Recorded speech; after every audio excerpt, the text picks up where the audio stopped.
So I shared this anecdote about a year ago from the pulpit, so many of you have heard it, but I'm going to share it again because it's so good.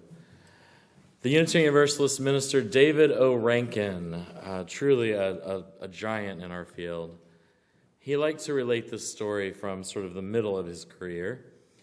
In 1968, he preached a sermon just before the presidential election, a lot like this. In that year, he was not thrilled between the choice of Richard Nixon or Hubert Humphrey. Didn't particularly get excited about either one.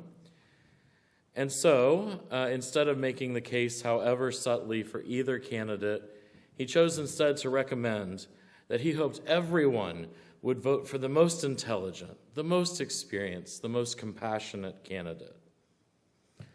Moments later, just after the service in the receiving line, he was confronted by a man loudly and angrily shouting at him, "How dare you use the pulpit to support Hubert Humphrey?" You can take that however you want.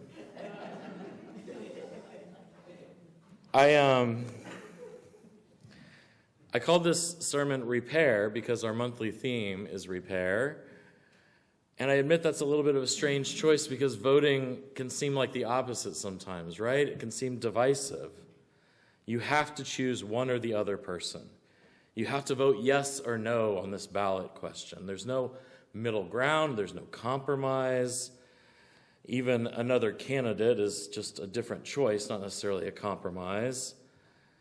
The rhetoric around elections is as divisive as ever, though I like to remind people that actually the 1880s were pretty incredibly awful, and we probably haven't reached that level quite yet.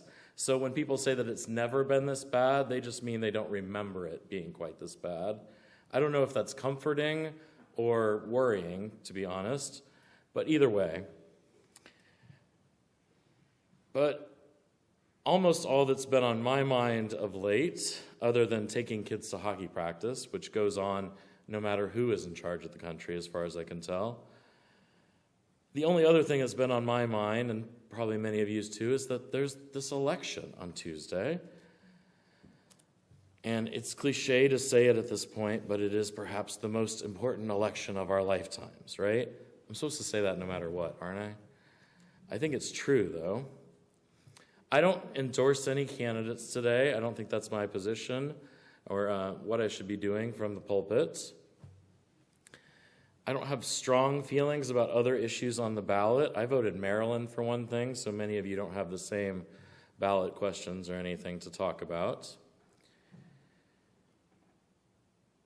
And I know many of you, including me, have already voted by mail or early voting, so you've already made whatever choice you're going to make. But today I want to talk about politics, but not parties. I think one of the most important things we can do to facilitate repair is to be unabashedly honest about who we are and what we do support, not just the sort of particular things we're forced to either support or not on ballots. So for decades now, we've heard about values voters, and you don't hear it quite as much anymore, but the moral majority, or leftist voters, pro-life or pro-choice, and you get the idea, all these labels that may or may not mean anything and are as divisive as anything in our politics today. I think it's time to change some of those scripts. It may involve more words than one or two to describe yourself. That's a good thing. Because, friends, I think of myself as a values voter.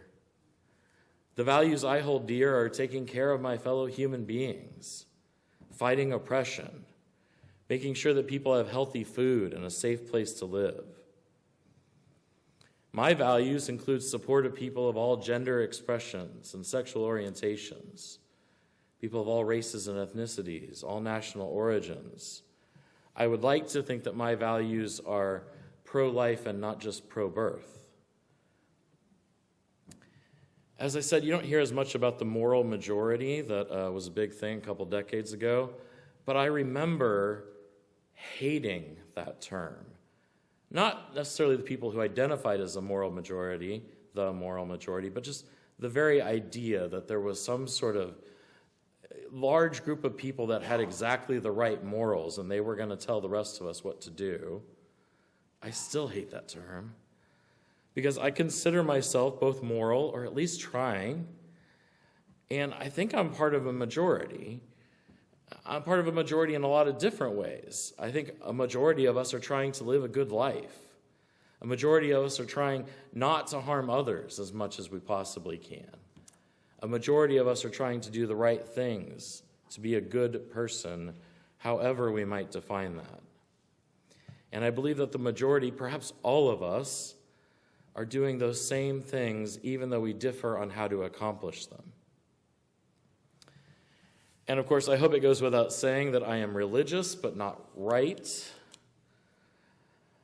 I am tired of the conversation about religion in this country, at least in a political sense, because it seems that the assumption is that religious people span the gamut from fundamentalist Christian to conservative Christian to slightly less conservative Christian. I think that there's a whole lot of people that are not in that framework at all. And if the major news networks could learn that at some point, that would be fantastic.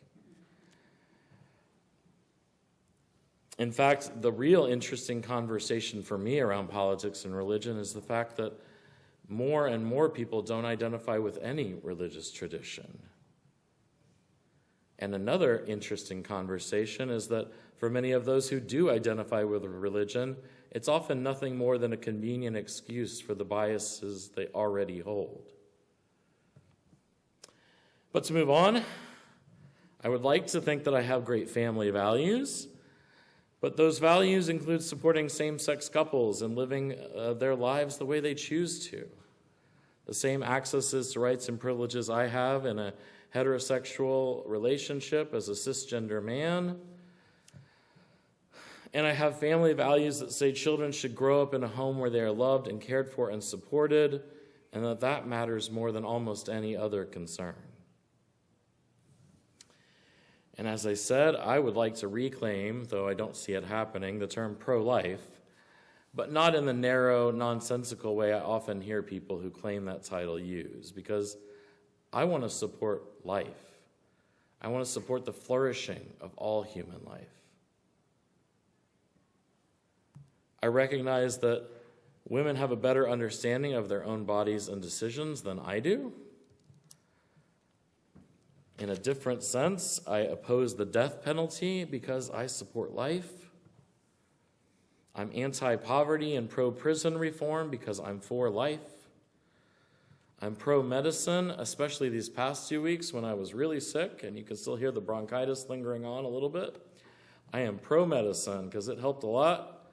I am pro-science. I'm pro-socialized medicine because I'm for life.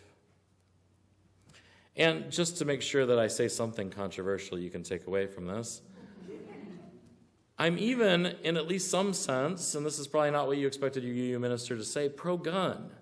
I don't own any, but I'm not opposed to guns per se. I've lived in a lot of places where guns are important, and not just as a symbol or some inflated sense of self-defense.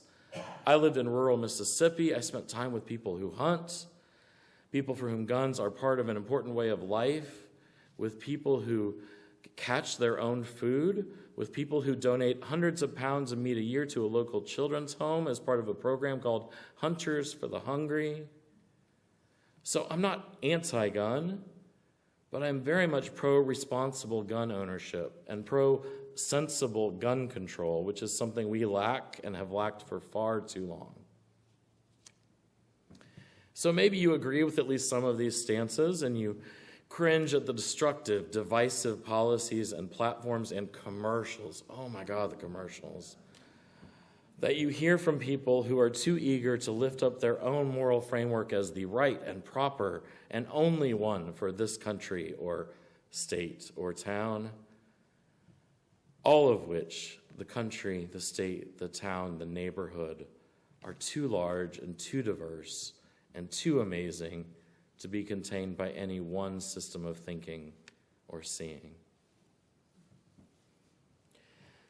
So in this week, I don't expect to solve all of our country's ills, no matter who wins or doesn't.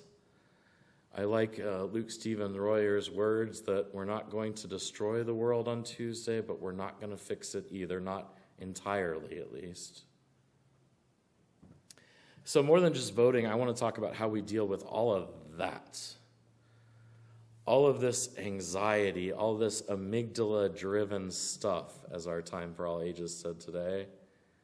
How do we create and recreate a world we want to live in? So I have just a couple advice pieces, and then I want to share a piece that my wife wrote, a prayer for this week.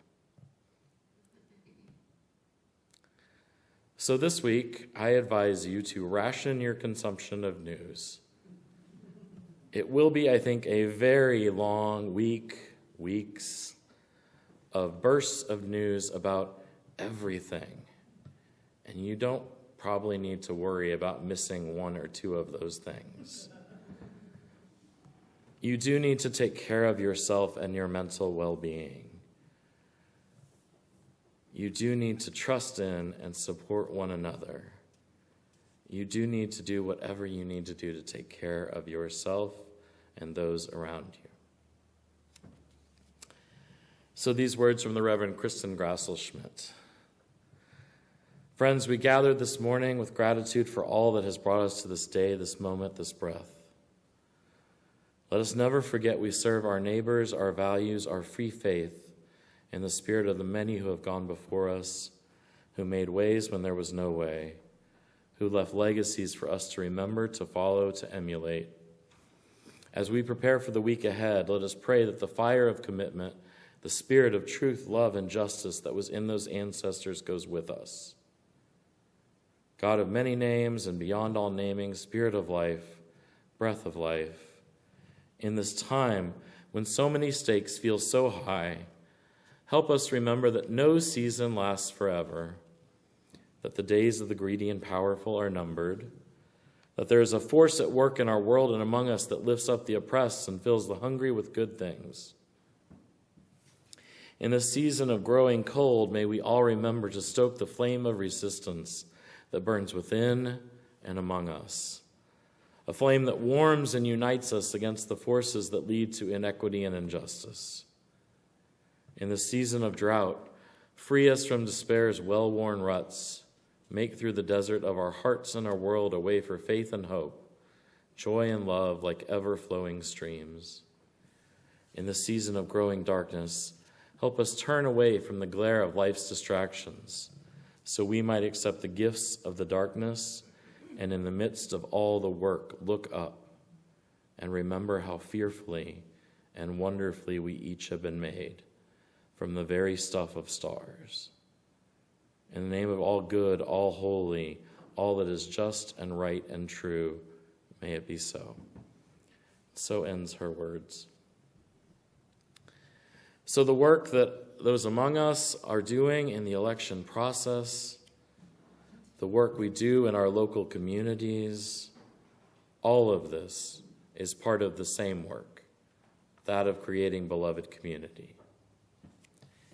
And no matter who is elected on Tuesday, this work will continue.